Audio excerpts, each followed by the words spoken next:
Hi hello and வணக்கம் guys. இன்றைக்கி இந்த வீடியோவில் நம்ம என்ன பார்க்க போகிறோம்னா, ஒரு சிறந்த ஒரு 10 அனிமிக்களும் அதோடைய கதை விளக்கமும் சுருக்கமாக ஒரே வரியில் எக்ஸ்பிளைன் பண்ணி முடிக்க போகிறோம். இந்த அனிமி வந்து நீங்கள் கண்டிப்பாக பார்க்கலாம் அப்படிங்கிற மாதிரி நான் ரெக்கமெண்ட் பண்ணி வச்சுருக்கேன். ஒரு 10 அனிமி எடுத்துகிட்டு வந்திருக்கேன். ஸோ வளவலன்னு பேசாமல் வாங்க ஸ்ட்ரெயிட்டாக வீடியோக்குள்ளே போயிடலாம். டிஸ்க்ளைமர்: இதில் உள்ள அனைத்து அனிமிக்களும் இது சிறந்தது அல்லது அது சிறந்தது என்ற கருத்துடன் பிரிக்கப்பட்டவை இல்லை. முதல்ல பார்க்க போகிறது attack on Titan. So attack on டைட்டனை பற்றி சொல்லணுன்னா, அதாவது இது வந்து உங்களை ஒரு மாதிரி ஒரு சோகத்துக்கு உள்ளாக்கிடும். ஏன்னா இதை பார்க்கும்போது எனக்கே ஒரு மாதிரி சோகமாயிடுச்சு. ஒவ்வொரு சீசன்லேயும் சரி சும்மா கதற விட்டாங்க. அதுலேயும் ஃபைனல் சீசனில் தான் அழுதுட்டேன் முழுசாக.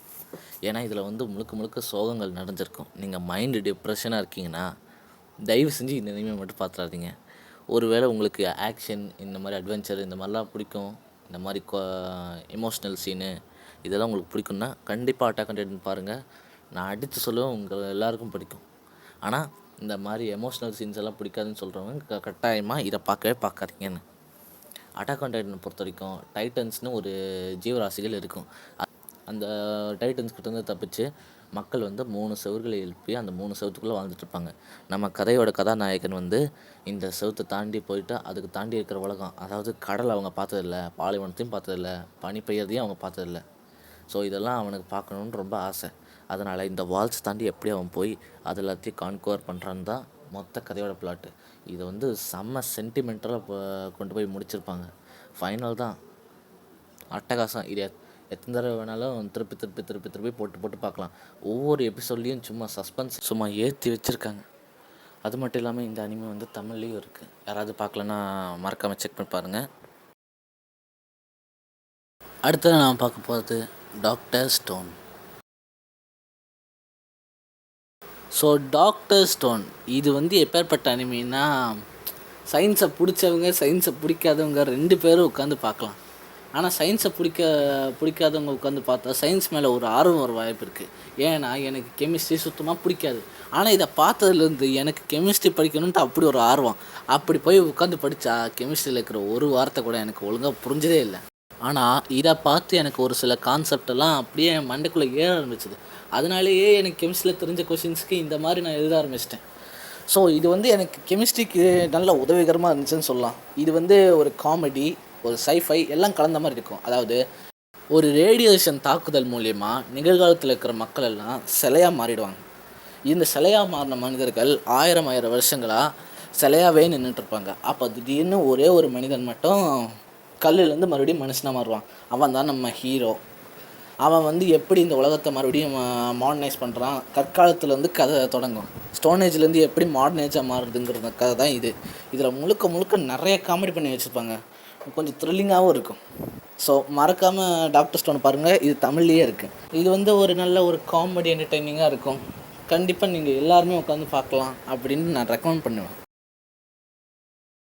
அடுத்ததாக பார்க்க போகிறது spy X family. So spy X ஃபேமிலியை பொறுத்த வரைக்கும் இது வந்து முழுக்க ஒரு காமெடி பேஸ்டு அனிமி தான். இது வந்து ரொம்ப காமெடியாக எடுத்துகிட்டு போயிருப்பாங்க இந்த ஸ்டோரி வந்து. அதாவது அப்பா வந்து ஒரு ஸ்பை, அம்மா வந்து ஒரு அசாசின், அதாவது கொலைகாரி.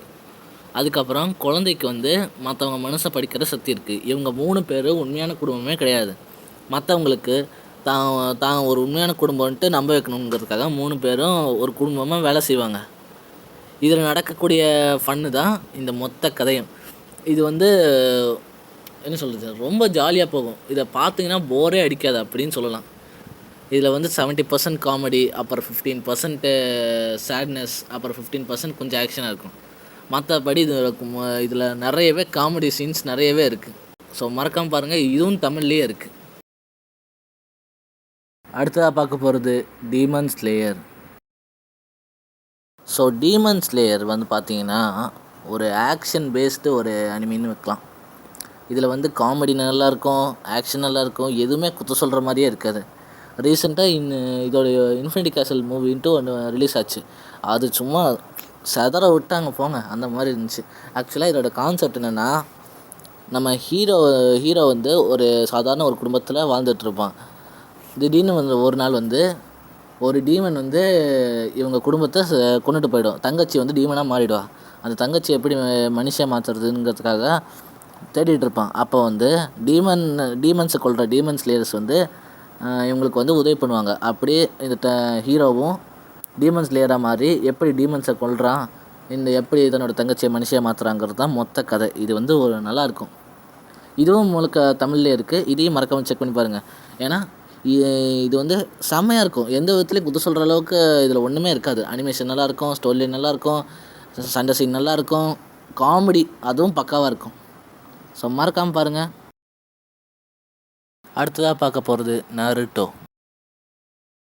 ஸோ நருட்டோ முழுசாக எடுத்தோம்னா அதில் ஒரு 3 சீரீஸ் இருக்குது. Naruto classic, Naruto Shippuden, Boruto, Naruto next generation.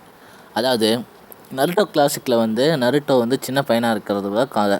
Naruto ஷிப்புடனில் கொஞ்சம் வளர்ந்த மாதிரி, பொருட்டோவில் அவனுடைய பையனை வச்சு கதை நடக்கும். இப்படி ஒருத்தனை பற்றி ரொம்ப பெருசாக போட்டிருக்கோம். இதில் நருட்டோ கிளாசிக்கில் மொத்தம் 200 எபிசோடு, 200க்கு மேலே எபிசோடு. அப்புறம் 500க்கு நருட்டோ ஷிப்புடனில் வந்து 500க்கு மேலே எபிசோடு. பொருட்டோவில் வந்து 270க்கு மேலே எபிசோடு இருக்கும். ஸோ கதை என்னென்னா, ஒரு சின்ன பையன், அந்த சின்ன பையனுக்குள்ளே டெய்ல்டு பீஸ்ட், அந்த டெய்ல்டு பீஸ்ட் உள்ள வச்சதுனால ஊர் மக்கள் பூரா அவனை ஒரு மாதிரி பார்ப்பாங்க, அரக்க மாதிரி. அதெல்லாம் தாண்டிட்டு அவன் ஊர் தலைவனாக ஆகணுங்கிறது தான் அவனுக்கு ஆசை. ஒரு ஒக்காகேவாக மாறணுங்கிறதுக்காக அவன் எவ்வளோ கஷ்டப்படுறாங்கிறது தான் இந்த கதை. இது அப்படியே கொஞ்சம் ஃபன்னாகவும் போகும், கொஞ்சம் ஆக்ஷனாகவும் போகும். இது வந்து பார்த்திங்கன்னா நருட்டோ கிளாசிக்கு, நருட்டோ ஷிப்புடன் பாதி மட்டும் தமிழில் இருக்குது. நருட்டோ கிளாசிக் ஃபுல்லாக இருக்குது, நருட்டோ ஷிப்புடன் பாதி அவங்க சோனியை டப் பண்ணிகிட்ருக்காங்க. அதுக்கப்புறம் பொருட்டோ இது வரைக்கும் தமிழில் வரல. சோனியை டப் பண்ணக்கூடாதுன்னு நான் வேண்டிக்கிறேன். ஏன்னா நருட்டோவையே சும்மா இழுன்னு இழுத்தவங்க பொருட்டோவை கண்டிப்பாக இழுன்ட்டு எங்கேயோ கொண்டு போயிடுவாங்க. அது மட்டும் இல்லாமல் டப்பிங்கில் ஏகப்பட்ட மிஸ்டேக்ஸை நான் பார்க்குறேன் நருட்டோலையே. எனக்கு அது பார்க்கும்போது ஒரே மனசங்கடமாக இருக்குது. அடுத்ததாக பார்க்க போகிறது ப்ளீச். ஸோ ப்ளீச்சு வந்து பார்த்திங்கன்னா ஒரு ஆக்ஷன் அனிமி தான். இதில் மொத்தம் 400க்கு மேலே எபிசோடு இருக்குது. ஆனால் 400 எபிசோடும் கிட்டத்தட்ட பார்த்திங்கன்னா ஒர்த்து தான். ஏன்னா இதில் ஆக்ஷன் காமெடி ரெண்டும் பக்காவாக இருக்கும். பட் இதில் என்னென்ன ஒரு பிரச்சனைனா, இது தமிழில் இல்லை, இங்கிலீஷ் அண்ட் ஜாப்பனீஸில் மட்டும்தான் இருக்குது. ஸோ பார்க்குறவங்க பார்த்துக்கலாம். மற்றபடி இதில் நல்லா ஸ்டோரி வைஸாக பெட்டராகவே இருக்கும். அதாவது ஹீரோ ஒருத்தர் இருப்பான். அவனுக்கு வந்து ஒரு ஸ்கூல் படிச்சுட்டு இருப்பான். அப்போது திடீர்னு இந்த பேய் பிடிக்கிற மந்திரவாதிகள் அப்படின்னு அழைக்கப்படுற சோல் ரீப்பர்ஸ் வந்து பூமிக்குள்ளே வருவாங்க. அந்த சோல் ரீப்பர்கிட்டேருந்து சோல் ரீப்பர் பவரை வாங்கிட்டு இவன் ஆன்மாக்கள் எல்லாம் பிடிச்சிட்டு இருப்பான். இதுதான் கதை. ஆக்சுவலாக இது வந்து பார்த்திங்கன்னா ஒன்லைன் ஸ்டோரி. இது வந்து இன்னும் கூட டீட்டெயில்டாகவே இருக்கும். அதெல்லாம் நீங்கள் சீரீஸ் பார்க்க ஆரம்பிச்சிங்கன்னா தான் உங்களுக்கு புரியும். ஸோ மறக்காமல் பாருங்கள். அடுத்ததாக பார்க்க போகிறது டெத் நோட். ஸோ மரண புத்தகம் என்கிற டெத் நோட் வந்து செம்மையாக இருக்கும். இதில் நான் சொன்ன அனிமிக்கல்லையே அட்டாக் ஆன் டைட்டனுக்கு ஒரு ஈக்குவலாக சஸ்பென்ஸ் பில்ட் பண்ணுறது வந்து இது மட்டும்தான். எனக்கு தெரிஞ்ச வரைக்கும் இது மட்டும்தான். ஏன்னா ஒவ்வொரு செகண்டும் சும்மா செதுக்கி வச்சுருப்பாங்க, அந்த மாதிரி இருக்கும். ஆக்சுவலாக இதோட கான்செப்ட் என்னென்னா, மனிதர்களோட உயிர் எடுக்கக்கூடிய ஒரு ஷினிகாமி, அதாவது சாவுக்கான கடவுள்னு வச்சுக்கோங்க. அவங்க வந்து மனிதர்களோட பேரை ஒரு நோட் புக்கில் எழுதுவாங்க. திடீர்னு என்ன ஆகும், அந்த நோட் புக்கிலேருந்து ஒரு நோட் புக் வந்து மனித உலகத்துக்கு வந்துடும். அது வந்து ஒரு பையனுக்கு கிடச்சி எப்படி அவன் இந்த உலகத்தை இருக்கிற கிரிமினல்ஸை கொல்றாங்கிறது தான் இந்த மொத்த கதையும். இதில் ஒரு இன்வெஸ்டிகேஷன் ஆஃபீஸர் வருவாங்க. அவங்களுக்கும் இந்த ஹீரோக்கும் நடக்கக்கூடிய பேட்டில் தான் இந்த ஒரு டெத் நோட்டு. மொத்தம் 37 எபிசோடு தான் இருக்குது. ஆனால் இருந்தாலும் இது வந்து சக்கையாக இருக்கும். இது வந்து தமிழில் இருக்குது. மறக்காமல் நீங்கள் செக் பண்ணி பாருங்கள். இது செம்மையாக இருக்கும். அடுத்ததாக பார்க்க போகிறது solo leveling. So solo leveling வந்து ஒரு ஆக்ஷன் அனிமி. இதோடைய கான்செப்டை பற்றி விலகி சொல்லணும்னா, இதில் வந்து வேறு ஒரு உலகம் இருக்கும். அதாவது இந்த நார்மல் வேர்ல்டுக்குள்ளேயே ஒரு வேறு டிமென்ஷன்ஸ் இருக்கும். அந்த டிமென்ஷன்ஸ்குள்ளேயும் பீஸ்ட்டுங்க இருக்கும். அந்த பீஸ்ட்டுங்களை இந்த உலகத்தில் இருக்கிற மக்கள் எப்படி அந்த உலகத்துக்குள்ளே போயிட்டு பீஸ்ட் அழிக்கிறாங்கங்கிறது தான் இந்த டஞ்சன் பீஸ்டெல்லாம் அழிக்கிறவங்க பேர் தான் ஹண்டர்ஸ். ஸோ நம்ம ஹீரோ வந்து ஒரு வீக்கான ஒரு ஹண்டராக இருப்பாங்க. இருக்கிறதுலே லோ ரேங்க் ஹண்டர். அவர் வந்து ஒரு டஞ்சனுக்குள்ளே போகும்போது கை காலெல்லாம் வெட்டி அவர் இறக்குற நிலைமைக்கு போயிடுவாங்க. அப்போ வந்து திடீர்னு ஒரு பவர் கிடைக்கும் அவருக்கு. அதன் மூலிமா அவர் மறுபடியும் உயிரோடு வருவார். அந்த பவரை வச்சுக்கிட்டு அந்த பவர் வந்து ஒரு வீடியோ கேம் மாதிரி இருக்கும். அந்த பவர் வச்சுக்கிட்டு எப்படி அவர் லெவலப் ஆகுறாரு அப்படின்னு தான் கதை. இது வந்து ஒரு வீடியோ கேம் கான்செப்டில் இந்த அனிமே கொண்டு போயிருப்பாங்க. ஸோ மறக்காமல் பாருங்கள். இது மொத்தம் 24 எபிசோடு. அது ஃபுல்லாக தமிழில் இருக்குது. மறக்காமல் பாருங்கள். அடுத்ததாக பார்க்க போகிறது கைஜூ நம்பர் 8. இந்த கைஜூ நம்பர் 8 வந்து என்ன கான்செப்ட்னா, இந்த உலகத்தில் வந்து ஒரு சில மான்ஸ்டர்ஸ் இருக்கும். பல்லி, கரப்பாம்பூச்சி, நத்தை இது எல்லாத்தையும் மியூட்டன்ட் இன்வெஷன்ஸை கொடுத்து மனிதர்களை பீட்சா, பர்கர், சாண்ட்விட்ஜுங்கிற மாதிரி தின்னுட்ருக்கோம். இதெல்லாம் தடுக்கிறதுக்காக ஆர்மி மாதிரி இருக்கிறவங்க தான் டிஃபென்ஸ் ஃபோர்ஸ். இந்த டிஃபென்ஸ் ஃபோர்ஸை சேர்ந்தவங்க இந்த கைஜூஸுங்கிற மிருகங்கள் எல்லாத்தையும் கொன்றுவாங்க.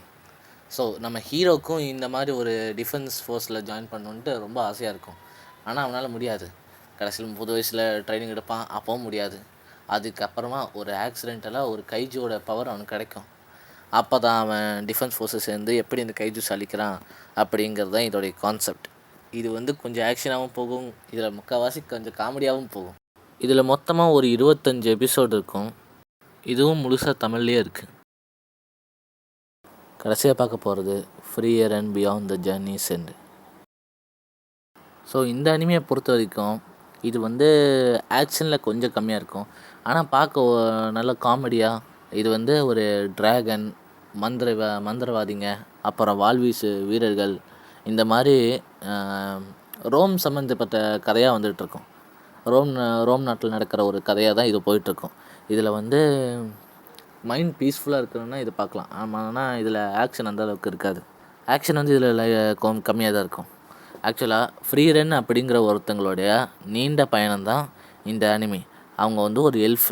இது வந்து மொத்தமாக வந்து பார்த்திங்கன்னா மொத்தம் ஒரு 25 6 எபிசோடு இருக்குது ஃபஸ்ட் சீசனில். செகண்ட் சீசன் இப்போ ஆன்கோயிங்கில் போயிட்டுருக்கு. எவ்வளோ இருக்குதுன்னு தெரில, எவ்வளோ வரணும்னு தெரில. ஆனால் வந்த வரைக்கும் எல்லாமே தமிழில் இருக்குது. இப்போது உங்கள் எல்லாருக்கும் ஒரு டவுட் வந்திருக்கும், எங்கே இது அனிமையில் பார்க்குறது? 2 ஆப்ஷன் தான். ஒன்று கிரன்ச்சிரோல், இன்னொன்று டெலிகிராம். கிரன்ச்சிரோலில் போயிட்டு காசு கொடுத்து சப்ஸ்கிரிப்ஷன் வாங்கிட்டு நீங்கள் அனிமே பார்க்கலாம். இல்லை டெலிகிராமுக்கு போயிட்டு தேடி கண்டுபிடிச்ச ஃபைல்ஸ் எடுக்க வேண்டியது தான்.